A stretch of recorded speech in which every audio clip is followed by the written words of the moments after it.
The shouting started during dinner, which wasn't unusual. What was unusual was that this time it was directed at me instead of just happening around me. You know what your problem is, Jessica? My brother Ryan pointed his fork at me across the table. You take everything for granted.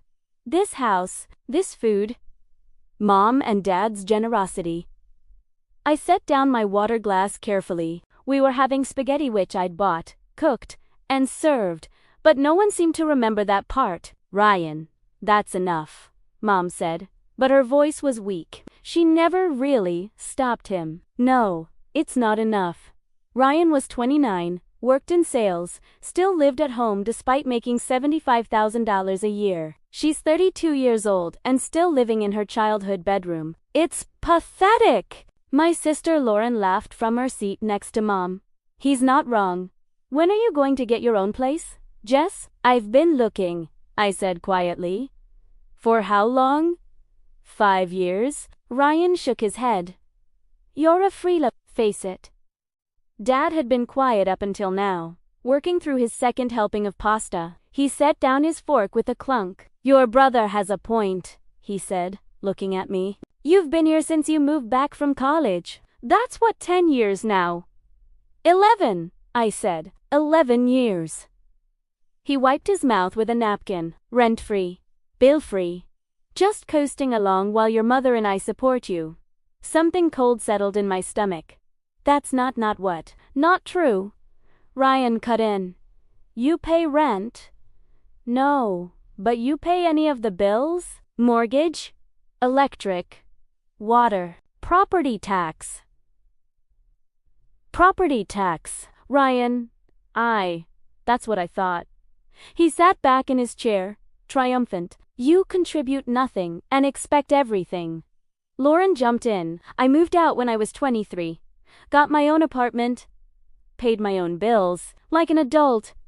She was 26 now, back living at home after her divorce, but apparently that didn't count. I help around the house, I said, hearing how weak it sounded even as the words left my mouth. Oh, you do the dishes. Ryan's voice dripped sarcasm. How generous. Really pulling your weight there. That's enough, I said, standing up. I'm not going to sit here and sit down, Dad said. His voice wasn't loud, but it was final. We need to talk about this. I sat. Dad folded his hands on the table. Your mother and I have been discussing this. You're 32 years old. You have a job. You make decent money. There's no reason you should still be living here. I'm saving money, I said, for a down payment. Saving. Ryan laughed. Right? Is that what we're calling it now? What's that supposed to mean? It means I see the Amazon packages that show up. The new laptop. The nice clothes. You're not saving your spending money you should be using to move out. The laptop had been for work, a requirement when my company switched to remote. The clothes were from Target. But I didn't say any of that. We think it's time you find your own place, Mom said softly. It's not healthy for you to be here this long. You've become dependent, Dad added, on us. On this free ride, we're enabling you, and it needs to stop. I'm not dependent. Yes, you are. Ryan slammed his hand on the table. You're a burden. A worthless freeloader who takes advantage of our parents' good nature. The words hung in the air. Worthless freeloader, burden. Ryan, that's too far, Mom said, but she didn't look at me when she said it. Is it really too far? Ryan stood up now too. I'm saying what we're all thinking. She needs to hear it. I looked at my father, waited for him to defend me, to tell Ryan he was out of line. Dad just looked tired. Maybe Ryan's being harsh, but he's not entirely wrong. You need to take responsibility for your life. Something broke inside me then. Not dramatically, not with tears or shouting. Just a quiet snap, like a thread pulled too tight. Okay, I said. Everyone stopped. Looked at me. Okay, Ryan repeated. That's it? Just okay? You want me to move out? I'll move out. When? Dad asked. Because we've heard this before. This weekend, I'll be out by Sunday. Mom's eyes widened. Jessica, that's very fast. We didn't mean. You meant it. It's fine. I stood up, pulled my phone from my pocket. I'll start packing tonight. Good, Ryan said. It's about time you grew up. I nodded, opened my banking app while standing right there at the table. What are you doing? Lauren asked. Getting my affairs in order, Primera Said, calmly. Since I'm moving out, I need to cancel some things. I pulled up my automatic payment screen. There were 11 of them. I'd set them up over the years, one by one, as things came up. Mom and Dad never knew. I'd made sure of that. I canceled the first one. The mortgage payment, $2,247 per month, automatically paid on the first of every month. Payment, 2, First National Bank, Re. 847 Maple Street. Our address? I canceled the second one. Electric bill, $187 average per month. Commonwealth Electric Company. The third, water and sewer. $94 per month. City of Riverside Utilities. Fourth, gas. $112 per month in winter. $45 in summer. Natural Gas Corporation. Fifth, internet and cable. $156 per month. Spectrum services. Sixth, home insurance. $234 per month. State Farm Insurance. Seventh, property tax. $547 per month. County Treasurer's Office. Eighth, HOA fees. $95 per month. Maple Hills Association. Ninth, lawn service. $180 per month. Greenscape Professionals. 10th, Mom's car insurance. $147 per month. Progressive Insurance. 11th, Dad's supplemental health insurance. $185 per month. Medicare Advantage Plus. Total monthly payments, $4,129. I hit cancel recurring payment on each one. The app asked me to confirm. I confirmed. Then I looked up at my family, still standing at the dinner table. What did you just do? Dad asked. His voice had changed. Canceled my automatic payments. Since I won't be living here, I won't need to pay for. I pretended to check my phone, the mortgage, utilities, insurance, property tax, HOA fees, lawn service, and Mom and Dad's insurance premiums. The room went completely silent. What? Mom's voice was barely a whisper. You've been paying the mortgage? Dad stood up slowly. For 6 years. Since you refinanced in 2018 and couldn't afford the new payment, I scrolled through my bank records. Would you like to see the receipts? I have all of them. $2,247 on the first of every month. $161,784 total. Ryan's face had gone pale. That's not possible. It's very possible. You can verify it with the bank. Account ending in 4739. That's me. Automatic payment to First National Bank. I looked at my father. You told me the bank made a mistake. That the payment was going through fine. You asked me not to mention it to Mom because you didn't want her to worry. Dad's mouth opened. Nothing came out. The utilities, I continued, started when you asked me to help out during the pandemic. You said it would be temporary. That was April 2020. It's been 5 years. $2,976 in electric bills. $1,416 in water and sewer. $4,524 in gas. Jessica, Mom started. The insurance started when you got that letter from State Farm about the premium increase. You said you couldn't afford the jump. Asked if I could cover it just until you got on your feet. That was 2019. I've paid $16,848 in home insurance. I pulled up my spreadsheet, the one I'd been keeping since 2018. Every payment, categorized, and color-coded. Property tax. You told me the county had seized the house when you got that scary letter. Turned out they just changed the payment method and you'd missed 3 months. I paid the back amount $1,965 and set up automatic payments. I've paid $39,564 in property tax. Lauren was gripping the edge of the table. Why didn't you say anything? I tried. Multiple times. Every time I brought up money, Dad said I was being selfish. That family helps family, that I lived here rent-free, so I should be grateful to contribute. We didn't know you were paying all of this, Mom said. Yes, you did. I told you. I showed you the bank statements. You said. I checked my phone where I'd screenshotted one of Mom's texts from 2020. Thank you for helping while we get back on track. We'll pay you back soon. I turned the phone to show her. Her own words, in her own text message thread. Mom's face crumpled. The lawn service was Dad's idea, I continued. He said his back couldn't handle mowing anymore. Asked if I could hire someone and cover it since I lived here anyway. That was $10,800. Mom's car insurance was because she got in that accident and her premium went up. $8,820 over 5 years. Dad's Medicare supplement was because you said Medicare didn't cover enough. $11,100. I did the math out loud. Total payments from January 2018 to now, $257,797. Ryan sat down heavily. $250,000. $257,797. Primera repea ATED. That's not including groceries, which I've bought every week for the past 3 years, or the repairs I've paid for, or the property improvements. I pulled up another spreadsheet. New roof in 2021, $8,400. HVAC repair in 2022, $2,100.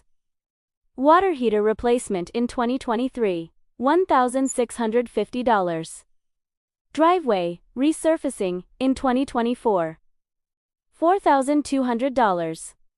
You paid for the driveway? Lauren asked weakly. Dad asked me to. Said his savings were tied up in an investment and he couldn't access them without a penalty. I looked at my father. His face was red. Total housing-related expenses I've covered, I said, including repairs and improvements, $274,147. I set my phone down on the table. So when you call me a freeloader, a burden worthless, I want you to understand something. I've spent $250,000 keeping this house running, keeping your lives comfortable, and not once, in 7 years, did any of you say, thank you. Dad's phone buzzed on the table. I picked it up, stared at the screen. That's probably First National Bank, I said calmly. Automated notification that your mortgage payment scheduled for next week has been canceled. You'll need to make that payment yourself. $2,247. Due by the 5th, or you'll incur a late fee of $85.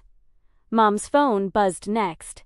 That's probably the electric company. And the water company. They send notifications when automatic payments are canceled. Both phones started buzzing continuously. Ryan grabbed his mother's phone, read the notifications. His hands were shaking. You can't just cancel everything. I can. Actually, they're my payments.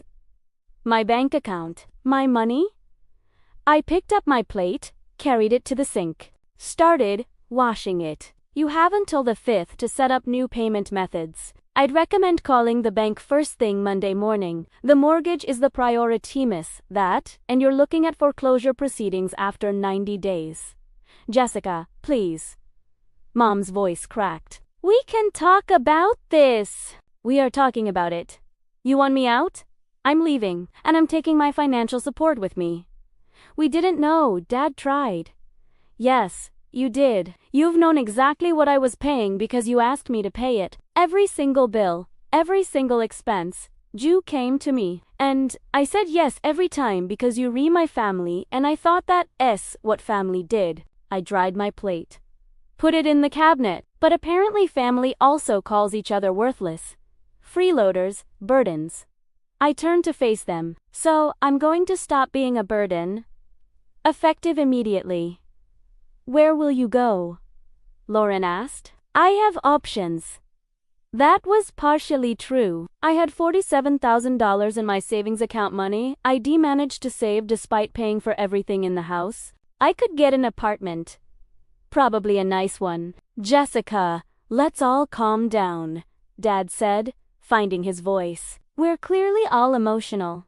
Let's table this discussion and pick it up tomorrow when there's nothing to discuss. You told me to get out. I'm getting out. I walked toward the stairs. I'll be packed by Sunday. I'll be out of your way. You can't just leave us with all these bills, Ryan shouted. I stopped. Turned around.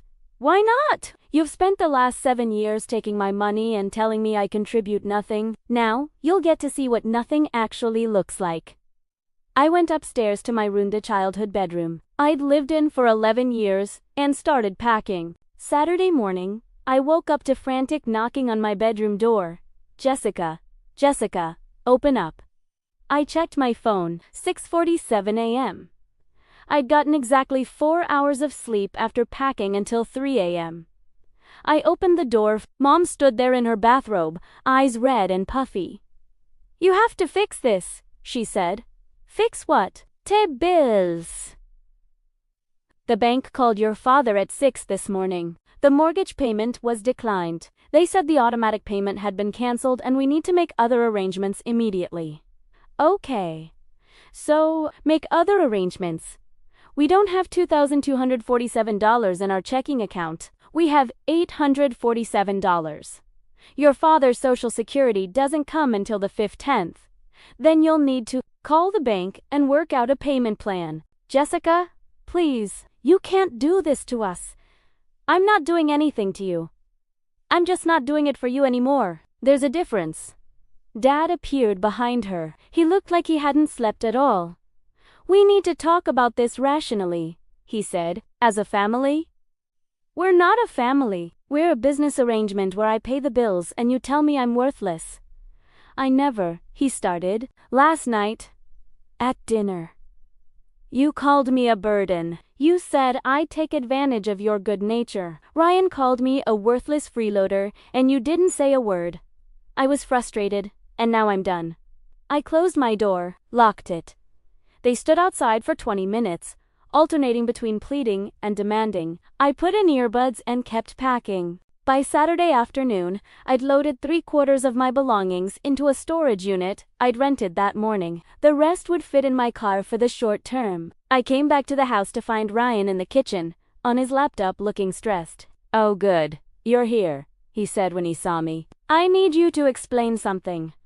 I'm busy. This will just take a second. I am trying to set up online payments for the utilities, and it is asking for account numbers, and I go and find, not my problem. Jessica, come on. I'm trying to fix this. Just show me where Dad keeps the account information. I have no idea. I set up autopay years ago. I don't know what your father does with the physical bills. Well, can you at least tell me how much each one usually is? I pulled out my phone. Showed him my spreadsheet. Electric average is $187. Water and sewer is $94. Gas varies $112 in winter, $45 in summer. Internet and cable is $156. He was writing it down. Okay. And the mortgage is $2,247. Correct. And property tax. $547 monthly, but it's quarterly, so $1,641 every 3 months. Jesus Christ, he ran his hands through his hair. How did you afford all this? I made it work. But your salary, you make what? $6,000, $73. I got promoted 2 years ago. His eyes widened. Mom and Dad said you made $45,000. I did. In 2018, then I got promoted. Twice. I never corrected them because every time I mentioned money, I got accused of being selfish. Ryan sat back in his chair. We really fucked up, didn't we? Yes. Is there any way? He started. No. You don't even know what I was going to ask. You were going to ask if there's any way I'd consider staying, or at least keeping the payments going while you figure things out. And the answer is no. Jessica, this is going to destroy them. They can't afford these bills. Then they shouldn't have spent 7 years letting me pay them while telling me I contributed nothing. They didn't know Ryan. Stop. They knew. You all knew. You just didn't care because it was convenient. Lauren walked in, carrying shopping bags from Target. Oh good, everyone's here, she said brightly. Then she noticed our faces. What's wrong now? Jessica's really leaving, Ryan said, and she's really canceling all the payments. Lauren set down her bags. Can't you guys just talk to her? Work something out. We tried, Ryan said. She's not interested. Well, maybe if Mom and Dad apologized. I don't want an apology, I said. I want out. You're being really selfish about this, Lauren said. This is going to hurt Mom and Dad. I laughed. Actually, laughed. I'm being selfish. That's really what you're going with. You know what I mean? You're punishing them because your feelings got hurt. My feelings didn't get hurt, Lauren. I got called worthless and told to get out after spending $250,000 keeping this household running. You can't just throw that number around like it means something. I pulled up my bank app. Turned the phone to her. See for yourself. Every transaction, every payment, 7 years of records. She scrolled through. Her face went pale. Oh my God! Yeah, you really paid all of this. Every month, like clockwork. She handed the phone back. Sat down slowly. I didn't know. Everyone keeps saying that. But I told you multiple times. Remember Thanksgiving 2021 when I mentioned I was thinking about getting my own place and you said I was abandoning the family and Mom started crying? She was quiet. I stayed because every time I tried to leave, someone guilted me into staying. And the whole time, I was paying for everything while listening to how I contributed nothing. Dad appeared in the doorway. Jessica, I just got off the phone with the bank. They said we need to make the mortgage payment by the 5th or we go into default. Then make the payment. We don't have it. I told you, we only have $847 in checking. Do you have a credit card? They're all maxed out. Then I guess you need to figure something out. Jessica, please. We'll pay you back. We'll set up a payment plan. Whatever you want. I don't want your money. I want you to understand what you've been taking from me for 7 years. We understand now. We get it. We're sorry. Are you sorry for what you did? Or are you sorry you got caught? He didn't answer. My phone rang. A number I didn't recognize. I answered anyway. Jessica Thompson. Yes. This is Marcus, from Greenscape Professionals. Our system shows your payment for this month was declined. Just wanted to follow up. Yes, I canceled the service. You'll need to contact the property owner for new payment information. Okay, but we're scheduled to come Monday for the monthly service. Should we still? You'll need to confirm with the property owner. This is 847 Maple Street, Riverside. The owners are James and Carol Thompson. I gave him my father's cell number. Got it. Thanks for letting us know. I hung up. Dad was staring at me. The lawn service is going to call you Monday to confirm payment, I said. It's $180 for the monthly service. We can't afford a lawn service. Then cancel it. Or Dad can mow the lawn himself. His back seems fine. I told you, my back. Your back was fine enough to play golf last weekend. I'm sure it can handle a push mower. Mom rushed in. Jessica, the insurance company just called. They said our home insurance payment was declined and we need to make a payment within 10 days or our policy will lapse. Then, make a payment. It's $234. We can't just pull that out of nowhere. You're going to have to. Or let your policy lapse and pray. Nothing happens to the house until you can reinstate coverage. This is insane, Dad shouted. You can't just destroy this family over one argument. I'm not destroying anything. I'm just removing myself from a situation where I'm not appreciated. We appreciate you. You called me worthless. Last night, at the dinner table. I didn't, that was Ryan, and you said nothing. You agreed with him? Dad's phone rang. He looked at the caller ID. It's the bank again. Better answer it. It walked away, phone pressed to his ear. Mom sank into a chair at the kitchen table. What are we going to do? I don't know, Mom. What did you do before I started paying for everything? We managed. We made it work. Then you'll make it work again. Ryan's laptop dinged. He checked his email. The electric company is threatening to shut off service if we do UNT make payment by the 10th. That gives you 12 days. Plenty of time to figure it out. How are we supposed to come up with almost $5,000 in 12 days? The same way I did. Every month. For 7 years. Sunday morning, I loaded the last of my belongings into my car. I'd found a furnished apartment that allowed move-ins on short notice. It was smaller than my room at home had been, more expensive than I wanted, but it was mine. The whole family was in the living room when I came downstairs with my final box. "You're really doing this," Mom said. "I told you I was." "Where are you going?" "An apartment across town." "Can we at least have the address?" "In case of emergency. I'll text it to you once I'm settled." Dad stood up. He'd aged 10 years in 2 days. "Jessica, I'm asking you, begging you to reconsider. We'll apologize. We'll make changes." "Will you'll what?" "Start appreciating me. Start valuing my contributions." I shook my head. "You had 7 years to do that. You chose not to. We made a mistake. Multiple mistakes. Over multiple years, while taking $250,000 from me." "We'll pay you back," Ryan said. "All of it. We'll set up a payment plan." "I don't want your money. I told you that already."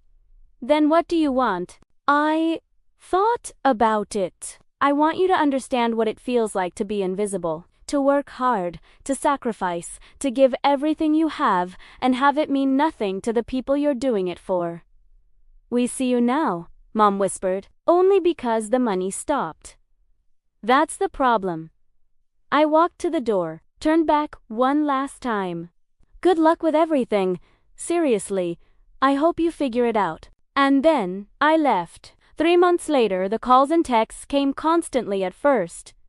Dozens a day, begging, pleading, demanding, threatening. I blocked my parents' numbers after the first week. I blocked Ryan after he showed up at my apartment, uninvited. I blocked Lauren after she sent me a 15-paragraph text about how I was destroying the family. The only person I stayed in contact with was my Aunt Michelle, Dad's sister, who'd always been kind to me. She called 2 weeks after I moved out. "I heard what happened," she said. "I'm sure you got their version." "I did. That's why I wanted to hear yours."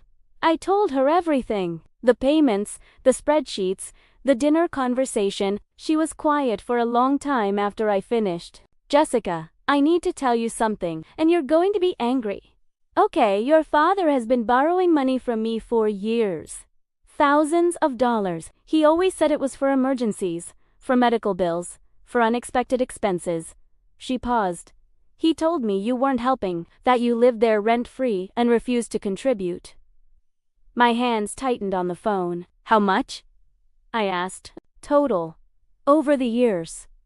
About $35,000. Jesus. I never asked for it back. He's my brother. Family helps family. But now I'm wondering where that money actually went. Did he pay you back?" "Ever. Not a penny." I pulled up my spreadsheets, did some quick math. From 2018 to now, I've paid roughly $274,000 in housing expenses. If my parents' combined income is around $75,000 from Social Security and Dad's pension, and the house costs about $50,000 a year to run, they should have had $25,000 extra per year. That's $175,000 over 7 years, Aunt Michelle said. "Where did it go?" "I think you know." I did know. The new cars they bought every few years, the vacations to Florida, the remodeled kitchen, the expensive dinners out, the country club membership. They'd been living like they were wealthy while I paid their bills. "Aunt Michelle, I need to go." "Wait. One more thing. Your parents are about to lose the house." "What?" "They missed the mortgage payment. And the one after that. The bank sent a notice of default last week. They have 30 days to cure or foreclosure proceedings start. How do you know this? Your mother called me crying, asked if I could loan them the money to catch up. What did you say? I said no. I'm done enabling them. She paused. But I wanted you to know. In case you, ... I don't know, in case it matters to you. It doesn't. Good. It shouldn't. Her voice was firm. What they did to you was financial abuse, Jessica. You know that, right? I'd been seeing a therapist. She'd said the same thing. I'm starting to understand that. You keep understanding it, and you don't give them a penny. I won't. I'm proud of you. For getting out. For setting boundaries. After we hung up, I sat in my apartment, my small, expensive, wonderful apartment, and felt nothing about my parents losing their house. Not guilt, not satisfaction. Just ... nothing. I was healing. 6 months later, my apartment lease was up. I'd been looking at buying a condo, something small but nice in a good neighborhood. Good. I'd saved $24,000 in 6 months. Without the burden of paying my family's bills, my savings account had grown faster than I'd ever imagined possible. I was looking at a 2-bedroom condo with a balcony when my phone rang.